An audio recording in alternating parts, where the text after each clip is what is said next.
Lockdown, ये यूं कह लो लॉकडाउन का लोकतंत्र। हमारा देश विश्व का सबसे बड़ा लोकतांत्रिक देश है। बड़ा है इसलिए सारे काम भी बड़े ही होते हैं।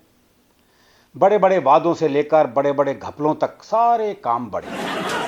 ना हमारी सोच छोटी है ना काम।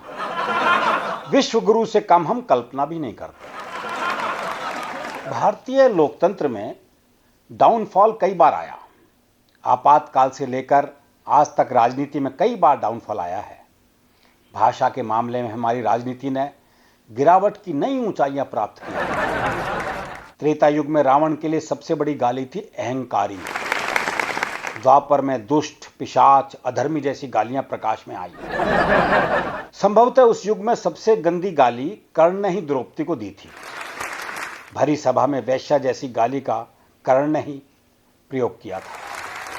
मेरे विचार से कर्ण का सबसे बड़ा अपराध भी यही था। शिशुपाल ने तो 100 गालियां देकर इस क्षेत्र में इतिहास ही रच दिया। गालियों के मामले में आधुनिक भारत ने इस पतन को नया आकाश दिया। आत्मीयता इतनी बढ़ी कि हम गालियों के मामले में पारिवारिक हो गए। चरित्र हत्या सामान्य हत्या से भी सामान्य हो गई। चरित्र हत्या करने में हमें किसी कर्ण की जरूरत नहीं। हम सब सामर्थ्यवान हैं। हमने अपने महापुरुषों को नहीं छोड़ा, बाकियों की तो बिसात क्या। सत्ता पक्ष और विपक्ष में हमेशा मतभेद रहे। बिना मत का मतभेद यही संभव है, क्योंकि जब मती ही नहीं तो काहे का मत और काहे का मतभेद।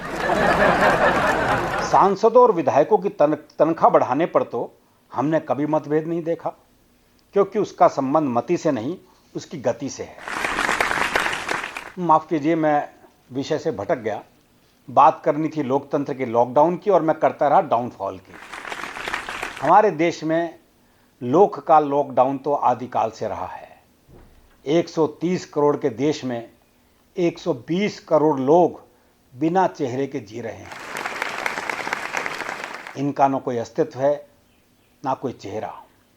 नेताओं के लिए वोट हैं और बाकी के लिए केवल गरीबी, बीमारी और भूख। सत्ताधारियों के लिए सिरदर्द हैं और विपक्ष के लिए वस्तु, और हां, पुलिस के लिए लाठी भाजने के निशान। लोक के बाद आते हैं लोकतंत्र के लॉकडाउन पर। यह पुनीत कार्य भी हमारे नेताओं ने बहुत पहले ही कर दिया था। आयाराम और गयाराम से शुरू हुआ लॉकडाउन सांसदों और विधायकों की खरीद फरोख्त से आगे बढ़ता हुआ उन्हें बंदी बनाकर अय्याश गृह में रखने तक फला फूला। परिणाम यह रहा कि राजनीति फली और नेता फूला।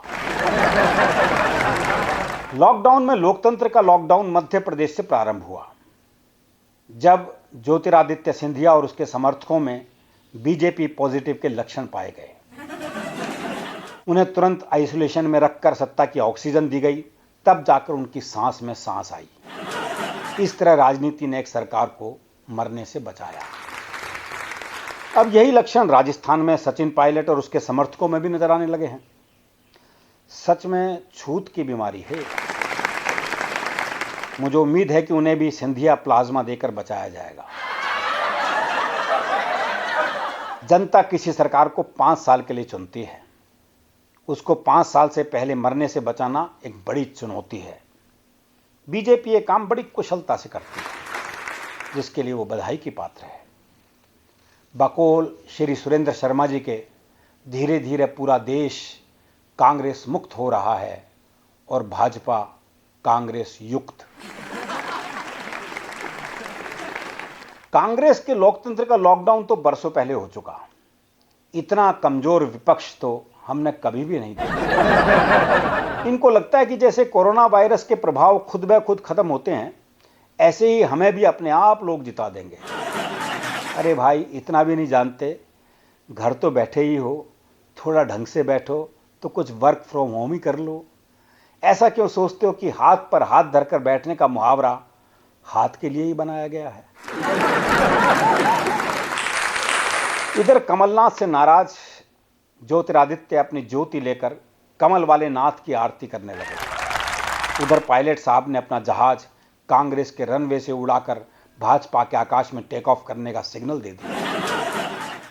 उधर भाजपा उसी हाथ की एक उंगली हवा में उठाकर पूरे हाथ को क्लीन बोल्ड करने की तैयारी कर रही थी और इधर कांग्रेस देसी दवाई देकर और मुंह में ऑक्सीजन देकर सरकार को बचाने में लगी। देखते हैं ये राजस्थानी ऊंट किस करवट बैठता है।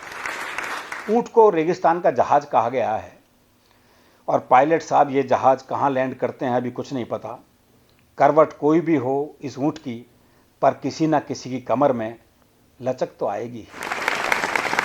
लॉकडाउन में फंसा लोकतंत्र हकीकत के वायरस की चपेट में आते ही मास्क से चेहरा ढककर अपने स्वस्थ होने की घोषणा कर देता है और लोग इसे लोक कल्याण समझकर हाथ से अपना माथा पीटता रह जाता है।